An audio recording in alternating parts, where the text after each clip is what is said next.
Bonjour à tous, je continue à vous partager des extraits du livre du cardinal Ouellette, Mystère et sacrement de l'amour. Ce mystère est grand. Au point culminant de la prière de l'anaphore, après le récit de l'anamnèse, l'Église met dans la bouche de son ministre cette exclamation « Il est grand le mystère de la foi ».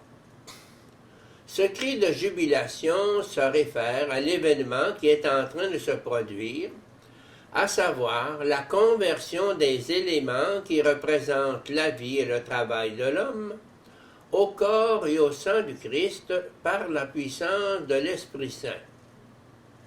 Il s'agit là du grand passage du monde à Dieu qui s'opère par le mystère pascal du Christ.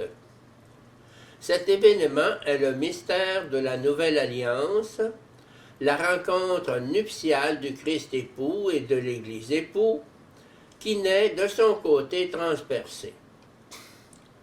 Par la puissance de la bénédiction ou de l'épiclèse sur les espèces eucharistiques, le Christ vivant, dont nous annonçons la mort jusqu'à ce qu'il vienne, s'unit la communauté ecclésiale comme son corps et son épouse. Ainsi, c'est un seul corps, c'est une seule personne, un seul Christ, la tête avec ses membres, qui s'élève au ciel, et dans sa gratitude, il s'écrie, montrant à Dieu l'Église dans sa gloire, « Voici l'os de mes os et la chair de ma chair. » Et faisant voir que lui et elle se rencontrent dans une véritable unité de personnes, il dit encore, « Et ils seront deux en une seule chair. » Le père de Lubac a placé ce beau texte de Rupert en conclusion de son étude sur l'Eucharistie et l'Église au Moyen Âge. On y perçoit la jubilation du nouvel Adam qui rend grâce au Père pour l'unité de personnes, n'est-ce pas l'Esprit Saint, qui le conjoint à son corps et son épouse. Saint Ambroise voit dans l'Eucharistie le cadeau nuptial du Christ à son épouse, et dans la communion le baiser de l'amour. Et Cabasilas peut justement observer.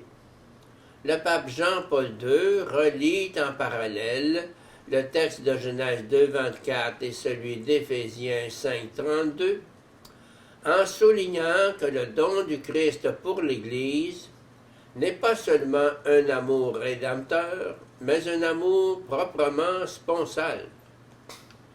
C'est l'amour de l'époux divin qui s'est livré pour son épouse, afin de la sanctifier, car il voulait se la présenter à lui-même, toute resplendissante, sans tache ni rien de tel, mais sainte et immaculée. Éphésiens 5, 27. La spécificité de l'amour sponsal est de vouloir la réciprocité.